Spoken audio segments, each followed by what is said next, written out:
اعوذ باللہ من الشیطان الرجیم بسم اللہ الرحمن الرحیم وقال الملک کو، اب اس کے بعد ایک نیا چیپٹر آ رہا ہے اس داستان کا۔ بادشاہ نے کہا، قال الملک کو اپنے دربار میں۔ اب یہاں یہ نوٹ کر لیجئے کہ اس وقت کا جو مصر کا یہ بادشاہ ہے یہ فرائض میں سے نہیں ہے۔ اس وقت مصر میں حکومت تھی جن کو تاریخ میں کہتے ہیں ہکسوس کنگز، چرواہے بادشاہ۔ ہوا یہ تھا کہ یہی جو عرب کا ڈیزرٹ تھا جس نقشے میں آپ نے دیکھا ہے، ہمیشہ تاریخ میں ایسا ہوتا رہا ہے کہ ڈیزرٹ میں کچھ قوت جو ہے، ہیومن پوٹینشل ڈیولپڈ ہوتا ہے، پھر وہ آ کر جو متمدن علاقے ہوتے ہیں ان پر حملہ کرتا ہے، اور پھر یا تو لوٹ مار کر کے واپس آ جاتے ہیں یا وہاں پر اپنی حکومتیں بھی قائم کر لیتے ہیں۔ تو اسی جزیرہ نمائے عرب سے کوئی قوم نکلی، کوئی قبیلہ نکلا، زوردار تھا، اس نے حملہ کیا مصر پر، اور مصر کے جو مقامی لوگ تھے، وہاں کی قبطی قوم تھی، اسے اپنا غلام بنا لیا اور خود اپنی حکومت قائم کر لی۔ تو چرواہے بادشاہ کہلاتے ہیں کہ یہ صحرا سے آئے تھے، چرواہے تھے، اور یہ آ کر یہاں بادشاہ بن گئے۔ گویا کہ یہ لوکل نہیں تھے، بادشاہ تھے، فرائض میں سے نہیں تھے، فرائض کے خاندان میں سے نہیں تھے، بلکہ خود عرب تھے۔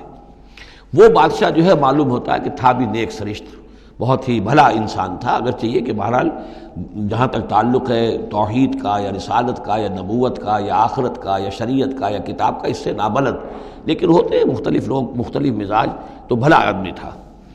قال الملک کو، اس بادشاہ نے کہا، انی ارا سبع بقرات، میں اپنے خواب میں نے دیکھا ہے کہ 7 گائیں ہیں، سمان خوب موٹی تازہ، یاکلہن سبع عجاف، انہیں ہڑپ کر رہی ہیں 7 گائیں جو دبلی ہیں، 7 گائیں دبلی ہیں اور وہ ہڑپ کر رہی ہیں 7 موٹی تازہ گائیں کو۔ یاکلہن سبع عجاف وسبع سنبلات خضر، اور میں دیکھتا ہوں کہ 7 بالیاں، بالیں ہیں ہری، سٹے ہیں ہرے اناج کے، واخر یابسات، اور 7 ہیں کہ جو سوکھے ہیں۔ یا ایھا الملأ افتونی فی رؤیایا، اے میرے درباریوں، اے میرے سرداروں، ذرا مجھے میرے خواب کی تعبیر بتاؤ، ان کنتم للرؤیا تعبرون، اگر تم واقعتاً خوابوں کی تعبیر کا فن جانتے ہو، اس سے واقف ہو۔ قالوا اضغاث احلام، انہوں نے کہا نہیں، یہ تو پریشان خیالی ہے، یہ خواب جو ہے کوئی خاص معنوی خواب نہیں ہے، ایسے ہی ہے جیسے کہ پریشان خیالات ہوتے ہیں۔ جیسا کہ اب آپ کو معلوم ہے فرائڈ کا نظریہ ہے کہ یہ صرف جو انسان کے جو سیکشول ڈیزائرز ہیں یا اور کوئی ایمبیشنز ہیں نفسیاتی یا نفسانی، وہ دبی ہوئی ہوتی ہیں، تو پھر یہ کہ انسان خواب کے اندر ان کی تسکین جو ہے وہ کر لیتا ہے کسی طریقے سے، تو وہ اس کے اپنے خیالات ہوتے ہیں، پریشان خیالات۔ اگرچہ اسلام میں خواب 3 قسم کے ہیں۔ ایک خواب ہے کہ جو اللہ کی طرف سے ہوتا ہے، جس کو ہم کہتے ہیں سچا خواب، رؤیا صادقہ، وہ نبوت کے اجزاء میں سے ہے۔ اور ایک خواب شیطانی ہوتا ہے، جو شیطان کی طرف سے ہوتا ہے، شیطان جو جنات ہیں وہ اس میں الہام کرتے ہیں۔ اور تیسرا اسی نوعیت کا ہوتا ہے جس کو یہاں کہا گیا ہے۔ تو فرائڈ ظاہر بات ہے کہ ان چیزوں سے واقف ہے، وہ جہاں تک کہ وہ رؤیا صادقہ ہے اس سے واقف نہیں ہے۔ قالوا اضغاث احلام وما نحن بتاویل الاحلام بعالمین، ایسے خوابوں کی تعبیر ہمیں نہیں آتی ہے، باقاعدہ کوئی خواب ہو تو اس کی تعبیر ہم بتائیں۔ وقال الذی نجا منہما، اب اس شخص نے، وہ جو وہاں پر پھر ساقی گری کر رہا تھا، اسے اچانک حضرت یوسف یاد آ گئے۔ وقال الذی نجا منہما، اور کہا اس شخص نے جو ان دونوں قیدیوں میں سے نجات پا گیا تھا، بری ہو گیا تھا، رہا ہو گیا تھا، وذکر بعد امۃ، اور اس طویل عرصے کے بعد اسے اچانک یاد آ گیا، انا انبئکم بتاویلہ فارسلون، میں بتا دوں گا اس خواب کی تعویل آپ لوگوں کو، ذرا مجھے جانے دو، مجھے اجازت دیجئے کہ میں جاؤں اور جیل میں جا کر وہاں ایک شخص ہے اس سے مل کر اس خواب کی تعبیر معلوم کر لوں۔ یوسف ایھا الصدیق، اب وہ پہنچ گیا حضرت یوسف کی خدمت میں۔ یوسف اے صدیق، اے سچے، افتنا فی 7 بقرات سمان یاکلہن 7 عجاف، ذرا ہمیں بتائیے، تعویل بتائیے، حکم بتائیے اس کا کہ 7 گائیں ہیں بڑی دبلی اور وہ کھا گئیں، ہڑپ کر رہی ہیں 7 ان کو کہ جو موٹی ہیں، وسبع سنبلات، اور 7 بالی ہیں جو ہری ہیں، خضر واخر یابسات، اور 7 جو ہیں وہ بہت خشک ہیں، سوکھی ہیں۔ لعلی ارجع الی الناس، تاکہ میں لوگوں تک واپس جاؤں، لعلہم یعلمون، تاکہ انہیں معلوم ہو جائے کہ یہ خواب جو بادشاہ کا ہے اس کی تعبیر کیا ہے۔ قال تزرعون 7 سنین دأبا، حضرت یوسف نے اس خواب کی تعبیر بتائی کہ تم 7 سال تک خوب زراعت کرو گے، ڈٹ کر، دب کر۔ یہ دأبا جو ہے جم کر، جو پنجابی میں کہتے ہیں دب کے واہ تے رج کے کھا، تو یہ معلوم ہوتا ہے شاید کوئی نہ کوئی رب کا تعلق اس کا داب کے ساتھ ہے۔ تزرعون 7 سنین دأبا، تم 7 سال تو خوب جو ہے وہ ڈٹ کر اور محنت سے اور خوب جم کر کھیتی کرو گے۔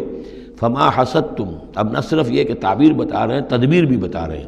تو دیکھو جو بھی تم کاٹو، جو فصل ملے فضروہ فی سنبلہ، تو اسے اس کی بالیوں ہی میں، سٹوں ہی میں رہنے دینا، سارا اناج نکال نہ لینا. الا قلیلا مما تاکلون، سوائے تھوڑا تھوڑا کر کے کہ جو تمہاری ضرورت ہو کھانے کی.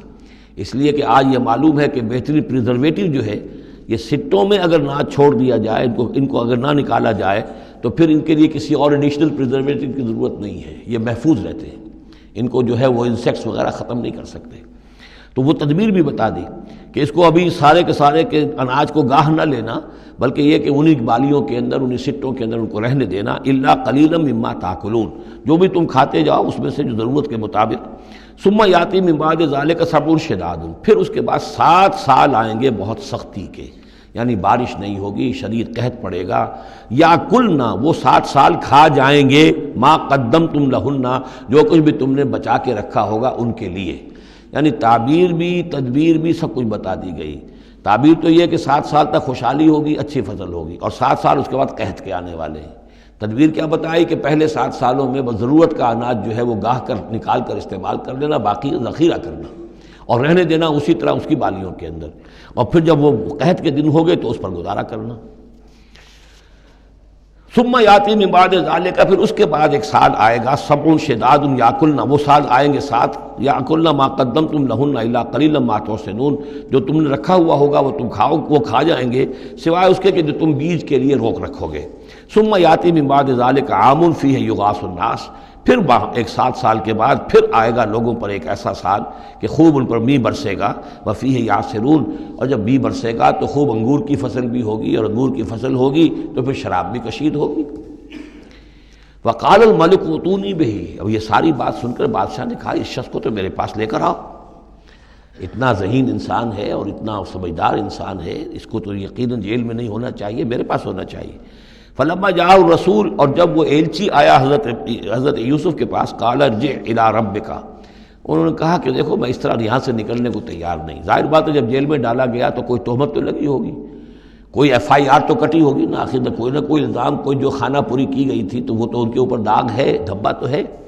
تو میں جب تک کہ بری ذمہ نہ ہو جاؤں اور بری نہ ہو جاؤں ان الزامات سے، جب تک کہ میرا دامن جو ہے صاف نہ ہو جائے، میں یہاں سے نکلنا نہیں چاہتا. فرمایا قال ارجع الی ربک فاسألہ، تو لوٹ جاؤ اپنے بادشاہ کے پاس، فاسألہ، اور ذرا اس سے جا کے پوچھو، ما بال النسوۃ اللاتی قطعن ایدیہن، ان عورتوں کا کیا مسئلہ تھا جنہوں نے اپنے ہاتھ کاٹ لیے تھے. ان ربی بکیدہن علیم، یقیناً میرا رب ان کی چالوں سے اور ان کے چرتروں سے خوب واقف ہے. صدق اللہ العظیم.